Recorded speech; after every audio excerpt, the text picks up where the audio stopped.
Eu quero hoje conversar com vocês, trazer para vocês uma mensagem da palavra de Deus, mas eu queria lhe fazer um desafio. Veja,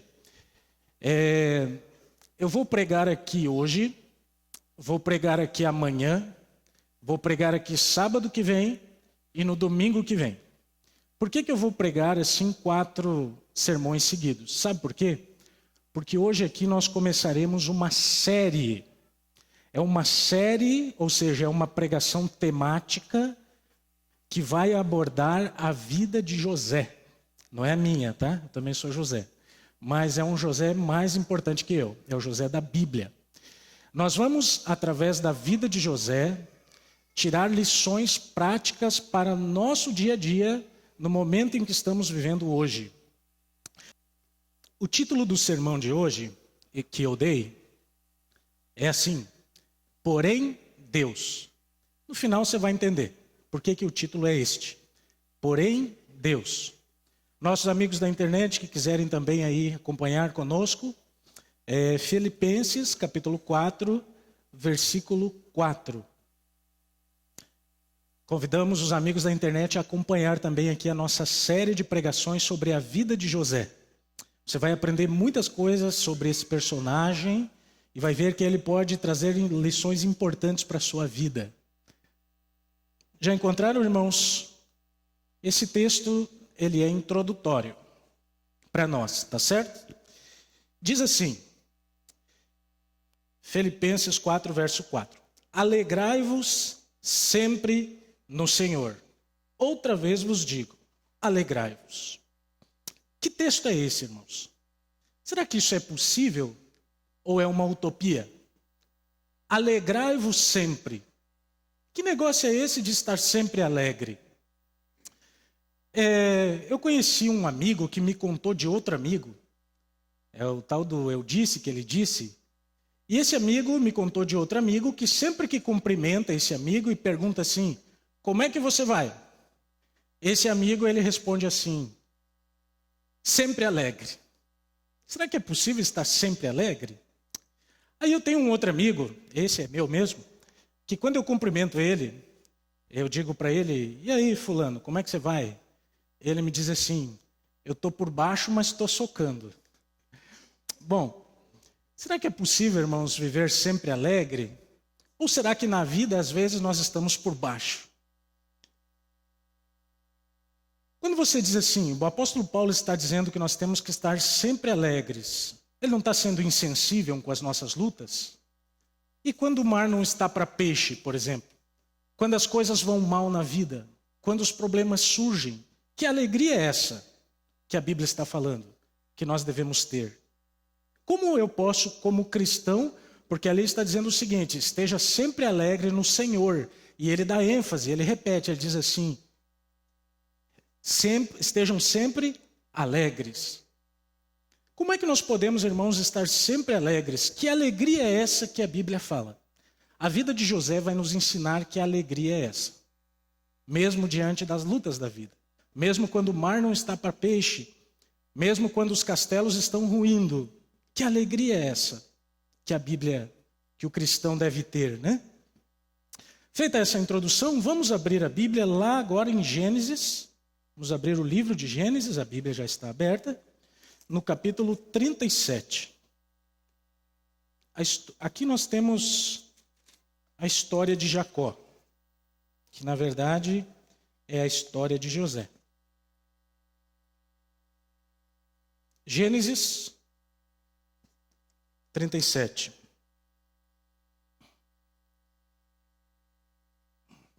Os irmãos acharam? É o primeiro livro da Bíblia. Sabe que o livro de Gênesis dizem que é o livro mais lido, né? A cada ano. Porque as pessoas começam o ano bíblico, né? Leem Gênesis, param ali em Êxodo e retomam no ano seguinte. Então é o livro mais lido da Bíblia. Mas brincadeiras à parte, vamos lê-lo. Gênesis 37, verso 2. Diz assim, esta é a história de Jacó. Olha que interessante. Tendo José 17 anos, apacentava rebanhos com seus irmãos. A Bíblia está falando a história de Jacó, mas na verdade é a história de José, né? porque José aparece nos próximos capítulos 2 vezes mais que Jacó. Jacó era o patriarca ali, por isso a Bíblia menciona primeiramente ele. Mas em seguida José já é introduzido como ator principal da história. E aqui diz o seguinte: tendo José 17 anos, apacentava os rebanhos com seus irmãos. Sendo ainda jovem, acompanhava os filhos de Bila e os filhos de Zilpa, mulheres de seu pai, e trazia más notícias deles a seu pai.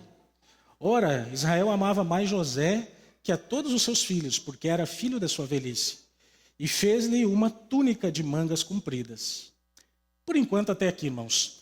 A Bíblia está nos apresentando aqui a história da família de José, né?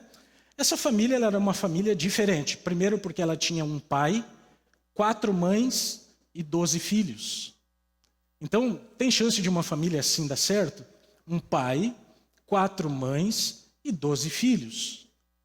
E o fato de essa família estar dessa maneira organizada, este fato gerou muitos conflitos à família de José. Primeiro conflito que aconteceu: Jacó, que era o pai, muitas vezes referido aqui como Israel, ele tinha preferências, né? José era o filho preferido de Jacó. Você quer causar uma contenda no seu lar? Vocês pais aí, que tem mais de 2 filhos, quer causar um problema sério na sua família? Faça preferências. Escolha um filho em detrimento do outro, e você vai criar uma guerra dentro da sua casa. E Jacó, ele fez isso. Ele tinha como filho preferido José. Muito provavelmente porque José, ele era filho da sua velhice e filho de Raquel, que era a esposa que ele mais amava.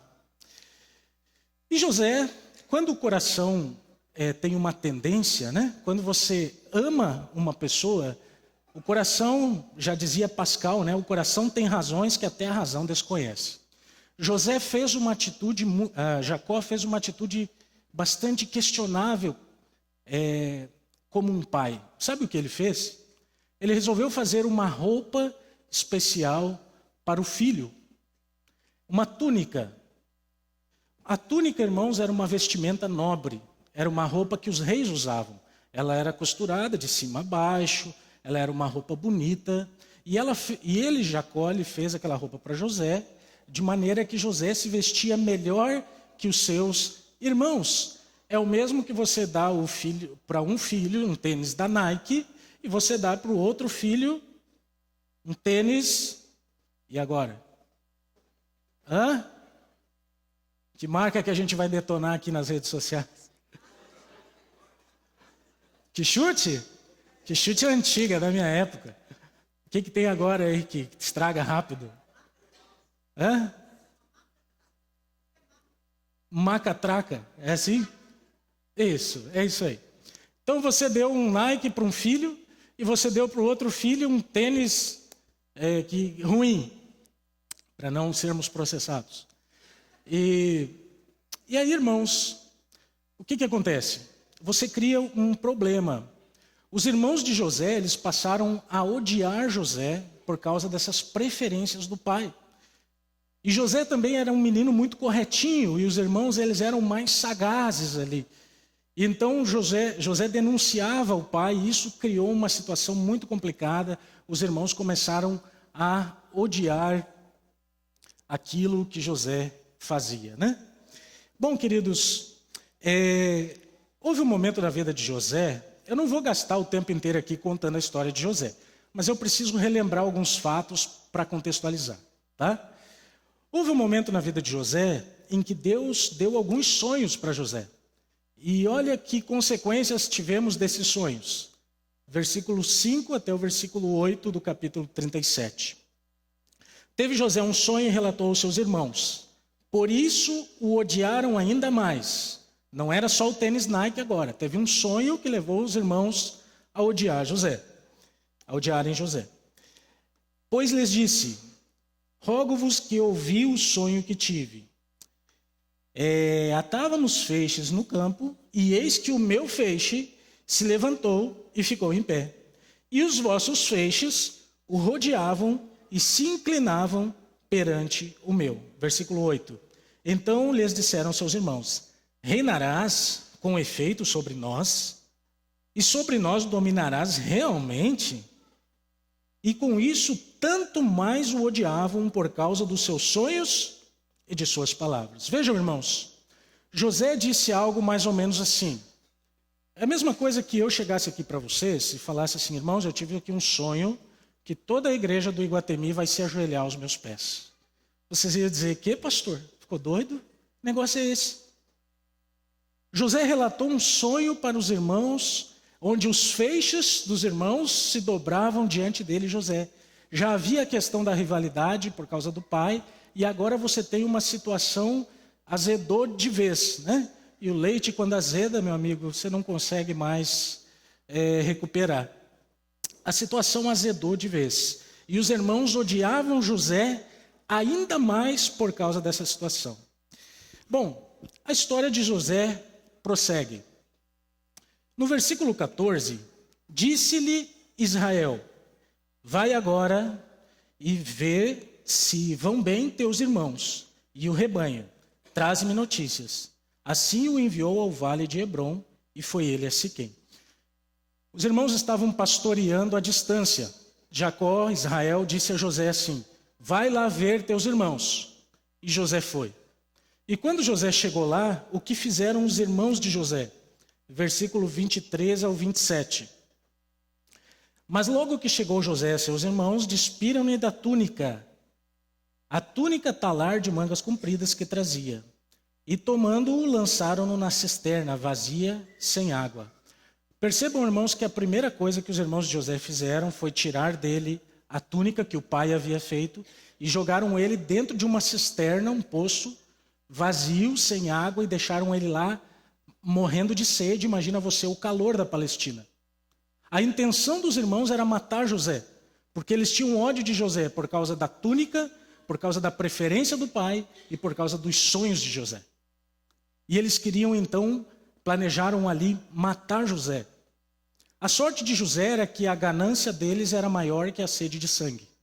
Então eles resolveram vender José. Fizeram um plano e venderam José, e José foi levado para a casa de Potifar. E a partir desse momento, irmãos, a vida de José foi ladeira abaixo. A partir desse momento, coisas muito ruins começaram a acontecer na vida de José. Eu não vou ler todos os textos aqui, mas você precisa ler o capítulo 39. O capítulo 39, irmãos, é aquele capítulo negro na história de uma pessoa. O capítulo 39 de Gênesis mostra todas as aflições que José passou. Primeiro, ele foi escravizado, vendido pelos irmãos, se tornou um escravo.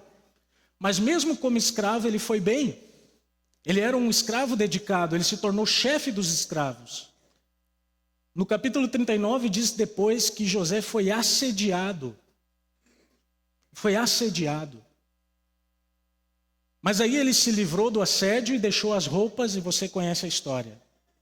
Depois disso, José foi preso injustamente.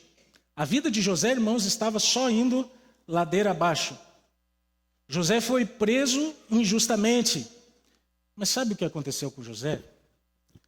Lá na prisão, ele se tornou o prisioneiro do mês. Ele se tornou alguém melhor que os outros presos, de tal maneira que o carcereiro já não precisava mais cuidar dele, e ele cuidava dos outros prisioneiros. Por fim, queridos, no capítulo 40, José foi esquecido. Nós conhecemos a história. O copeiro-chefe teve um sonho lá, tinha o padeiro-chefe, e nesse sonho que eles tiveram, José interpretou, e José disse assim: olha, o sonho é o seguinte, o copeiro-chefe vai sobreviver e o padeiro-chefe vai morrer. É isso que significa o sonho. Se você não conhece bem a história, você precisa ler o capítulo 40. E então, de fato, aconteceu o que José falou. O copeiro sobreviveu e o padeiro morreu. José estava preso. Então José disse assim para o copeiro: quando você sair daqui, lembre-te de mim. Eu interpretei teu sonho. Mas o copeiro saiu de lá e esqueceu de José, de tal maneira que José ficou mais 2 anos numa prisão, comendo alimento estragado, no meio de baratas, no meio de pessoas ruins, José ficou lá, naquele lugar. Irmãos, a vida de José foi ladeira abaixo. A vida de José, irmãos, todas essas coisas ruins que aconteceram na vida de José, poderia ter levado ele para uma situação onde ele poderia questionar Deus. Escute agora. Até aqui eu só contei um pouco da história de José. Mas tudo isso que aconteceu na vida dele poderia levar ele a uma situação de questionamento sobre Deus. Será que isso tudo não seria suficiente para que José fizesse uma pergunta assim: é assim que Deus trata seus filhos? Será que tudo isso não seria suficiente para que José se perguntasse assim: você faz o seu melhor e é isso que você ganha? Será que tudo isso não seria suficiente para que José perguntasse assim: onde está Deus nisso tudo? Você já se fez essa pergunta? Em algum momento da sua vida você já se perguntou onde está Deus? Alguma vez você já se perguntou: é assim que Deus trata seus filhos? Talvez no momento em que o casamento não ia bem, ou até a pessoa foi embora, seu marido, seu cônjuge foi embora. Talvez quando um filho se afastou da igreja e foi para as drogas e você pergunta assim: onde está Deus nisso tudo? Talvez no momento em que alguém lhe tocou, quando você era apenas uma criança, e hoje você é adulto e você diz assim: onde está Deus nisso tudo? Onde estava Deus? Talvez no momento onde você se dedicou anos e anos para um emprego e em vez da promoção veio a demissão. E você olha para os anos passados e você diz assim: onde está Deus nisso tudo? É assim que Deus trata seus filhos? Sabe, queridos, esse é o tipo de pergunta que muda a vida da gente. Depois dessa pergunta, você não é mais o mesmo. Eu, na minha vida, já vivi um momento em que eu me fiz essa pergunta. Eu não vou contar, porque é algo muito pessoal. Mas eu já me fiz essa pergunta: onde está Deus nisso tudo? Eu passei por um momento difícil, terrível da minha vida há alguns anos. E eu, como pastor, irmãos, alguém que fala sobre Deus, sobre a Bíblia, eu me perguntei: onde está Deus? Você já se fez essa pergunta?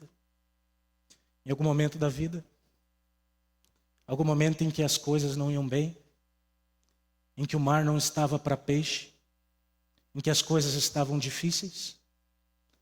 Onde está Deus nisso tudo?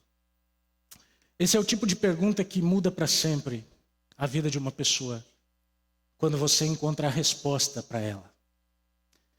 Sabe que quando nós nos perguntamos assim: onde está Deus? Existem dois caminhos que nós podemos ir. Duas respostas que nós podemos encontrar, com algumas variações nas palavras. Mas só existem duas respostas. A primeira delas, você pode chegar à seguinte conclusão: Deus não existe. Você olha para a sua vida e você vê tudo que de ruim aconteceu com você, sem você merecer, todos os problemas graves que aconteceram na sua vida, e você olha para a sua vida e você se pergunta: onde está Deus? E você olha para trás e você diz assim: Deus não existe. É isso que muitas pessoas têm dito hoje. Hoje você tem, irmãos, pelo menos 4 ou 5 filosofias que falam que Deus não existe. O ateísmo. Você tem hoje um número grande de pessoas seguindo o ateísmo e sendo ativistas do ateísmo. Você tem o panteísmo, que é um pouco diferente, que diz que Deus está na natureza, mas em outras palavras está dizendo que Deus não existe, que é só a natureza. Você tem, por exemplo, o teísmo, que diz que Deus criou o mundo, arrumou as malas, foi embora, continua criando o universo e nós estamos aqui deixados às leis que ele criou. Você tem o gnosticismo, que diz que há uma força que criou o universo, mas que não é um Deus pessoal. Essas pessoas estão dizendo, sabe o quê? Que Deus não existe. E elas estão dizendo isso com base na experiência que elas tiveram com Deus, na experiência de vida que elas tiveram, no sofrimento que elas tiveram. Porque elas perguntam assim: onde estava Deus em tudo isso? Onde estava Deus quando a criança teve o câncer, com a cabecinha raspada? Onde estava Deus quando o meu filho morreu? E elas concluem: não há Deus. Será que essa é a conclusão? Alguma vez você já teve dúvida? Talvez você pense: não, pastor, eu sou um adventista do sétimo dia, tenho um RG de adventista. Irmãos, vamos ser sinceros. Alguma vez você já teve dúvida? Outro dia eu estava com meu filho no carro. Estávamos indo para o Campuri agora, esses dias aí. Eu, minha esposa e meu filho. Minha esposa, meu filho e eu. Vamos falar certo, né? Português. E meu filho, ele fala coisas muito profundas. Ele é calado, mas quando ele abre a boca, vem coisa profunda. Eu brinco que lá em casa é... Eu é que sou das brincadeiras e das piadas, não é ele, né? Ele é mais sério que eu. Um dia desses eu fiz uma piadinha com ele no elevador, ele me olhou assim, e ele me falou assim: pai, existem pessoas mais maduras aos 38 anos de idade? Eu baixei a cabeça, né? Eu disse: eu tenho que cuidar um pouco nas brincadeiras. Mas ele fala coisas muito profundas. E nós no carro, indo para o Campuri, ele fez uma pergunta assim: pai, mãe, qual é o principal medo de vocês? Nós calamos, pensamos. Minha esposa falou alguma coisa sobre perder pessoas queridas. Eu falei que o meu principal medo é a solidão. Eu abomino solidão, eu amo gente. Quer me ver triste é me ver sozinho. E ele falou assim: sabe qual é um dos meus principais medos? É que Deus não exista. Porque se Ele não existir, tudo é vão. A vida é vã. Se Ele não existir, irmãos, nós estamos aqui à toa. Se Ele não existir, irmãos, Bíblia existe à toa. Então meu filho falou assim: esse é um medo. Você já teve esse medo? Sabe, irmãos, se um dia você já teve esse medo, não se culpe por isso. Dúvidas fazem parte do crescimento na fé. Jesus teve dúvidas. João Batista teve dúvidas. O que você não pode é ter certeza disso, porque essa certeza seria uma mentira. Mas dúvidas fazem parte do crescimento na fé.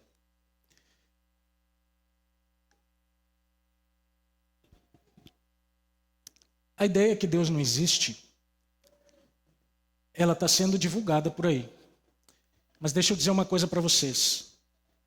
Essa é a resposta que Satanás quer que você chegue. Não é de Deus essa resposta. Quando você diz assim: onde estava Deus em tudo isso? E você entende assim: Deus não estava. Deus não existe, Deus não se importa comigo. Isso é o que o diabo quer que você pense.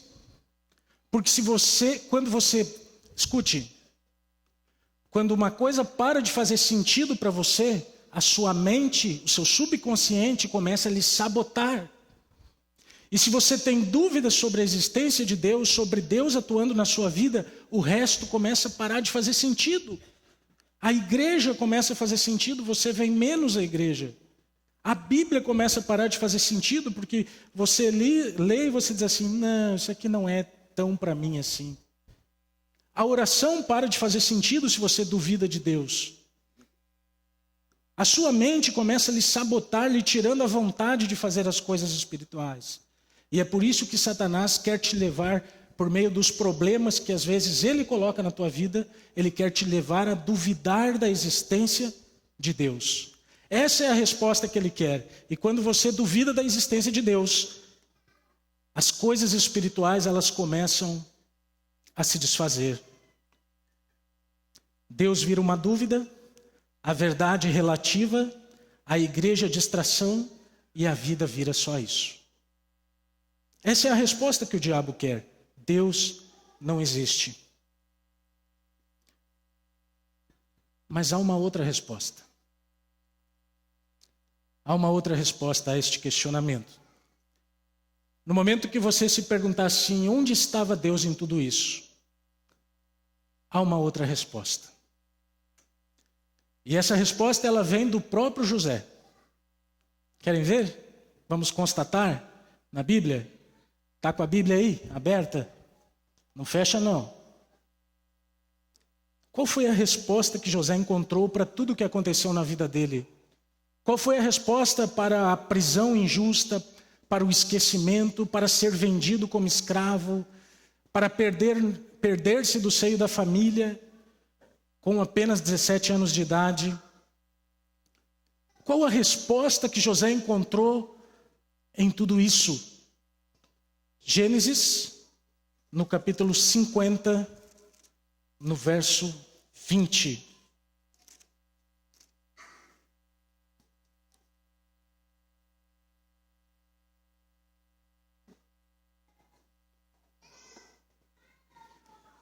Gênesis 50, verso 20. Irmãos, vocês conhecem a história de José, né? Imagino que todo mundo aqui conheça. José, ele depois se tornou governador do Egito, quando ele interpretou o sonho de Faraó. Ele foi liberto da sua prisão e se tornou o governador de todo o Egito numa época de fome. E agora os irmãos de José foram buscar comida aonde José estava. E quando os irmãos de José estiveram lá, houve um momento em que José revelou aos irmãos quem ele era, porque eles não o reconheceram num primeiro momento. Preste atenção, porque isso aqui pode ser importante para a sua vida. Capítulo 50, versículo 20. José falando com seus irmãos. Vós, na verdade, intentastes o mal contra mim, porém Deus o tornou em bem, para fazer como vedes agora, que conserve muita gente em vida. Qual é o título do sermão? Porém Deus. Sabe, irmãos, José encontrou Deus nas circunstâncias da vida. José encontrou Deus no meio das provas. José encontrou Deus quando tudo dava errado. Quando as coisas iam ladeira abaixo, José encontrou Deus. José, ele viu Deus em cada situação difícil que ele viveu. Porém, Deus. Essa é a resposta que Deus quer que você encontre. Essa é a resposta que Deus quer que você encontre quando as coisas não dão certo na tua vida. Essa é a resposta que Deus quer que você encontre quando as coisas não vão bem, quando tudo está difícil. Deus quer que você veja os propósitos dele se cumprindo e como ele guia a tua vida.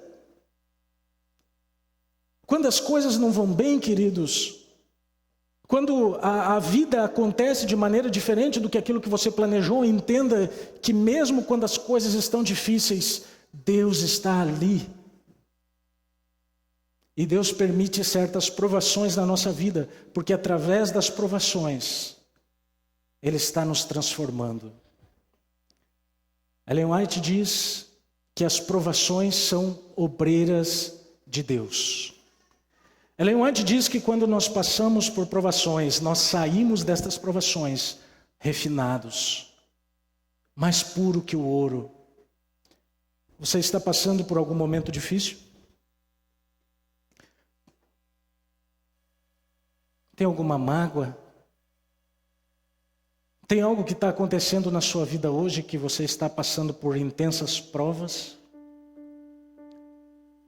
Sabe qual é a diferença de... O meu retorno aqui está muito alto, Mário, está me atrapalhando. Você sabe qual é a diferença de provação e tentação? Provação é aquilo que Deus permite na tua vida. As provações, irmãos, elas sim podem vir de Deus. Deus pode permitir um período de provação na nossa vida. Mas tentação é diferente. Tentação é aquilo que o diabo coloca quando você está no meio de uma provação.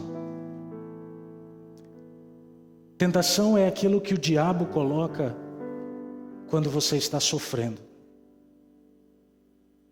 Tentação, irmãos, é quando você está na casa de Potifar e a mulher de Potifar tenta te seduzir. Tentação é quando você está vivendo um momento difícil na sua vida e o diabo vem com pensamentos para você e o diabo diz assim: está vendo? Deus não existe, a igreja não serve para nada, você está lá de graça, você está lá à toa. Tentação acontece, irmãos, quando o diabo pega momentos difíceis na nossa vida e ele tenta nos levar para a perdição. E ele joga iscas para que você morda e para que você se afaste de Deus. O diabo queria que José pensasse assim: não existe sonho nenhum, Deus não abriu mar vermelho nenhum, não existe Deus no céu, esse teu sonho foi coincidência, olha a tua vida, você é um escravo, você é um prisioneiro. Era isso que o diabo queria de José. Mas José disse assim: porém Deus. José reconheceu Deus em cada circunstância da sua vida. Não quer você hoje fazer o mesmo? Não quer você hoje reconhecer Deus? Mesmo nos momentos difíceis que você passa? Mesmo se o seu casamento está por um fio? Mesmo se um filho está preso nas drogas? Mesmo se no trabalho ninguém vê o teu valor? Mesmo se na escola está difícil, você perdeu um ano por guardar o sábado? Mesmo que você esteja imerso numa depressão que ninguém sabe, porém Deus. Coloca Deus nas circunstâncias. Coloca Deus na tua vida. Não deixe o inimigo colocar tentações em meio às provações, mas permite que Deus trabalhe em você. Permite que Deus trabalhe no seu coração. Permite que Deus te transforme para que você saia mais puro que o ouro refinado. Quantos nessa manhã aqui desejam dizer assim: Senhor, tenho passado por lutas, por problemas, porém o Senhor está na minha vida. Porém eu te reconheço e eu creio em Ti, mesmo diante das circunstâncias. Isso é alegrar-se sempre. Lembram o primeiro texto que nós lemos? Alegrar-se sempre é reconhecer Deus em tudo na vida. Quantos nessa manhã desejam reconhecer o senhorio de Jesus Cristo sobre a sua própria vida? Por favor, se manifestem com a sua mão levantada. Pode baixar. Eu gosto de pedir que haja um gesto de compromisso. Eu quero isso, irmãos. Às vezes não é fácil. Às vezes dá vontade de desistir. Mas eu quero reconhecer Deus em cada momento, bom ou ruim. E eu quero ter a certeza que Deus guia a minha vida. Se você ler a história de José, você vai ver que em todos os momentos a Bíblia diz assim, que o Deus de José estava com ele. Na prisão, na casa de Potifar, quando o governador, quando o filho. Deus nunca nos abandona. Que esse Deus seja Senhor de nossa vida. Amém? Vamos orar.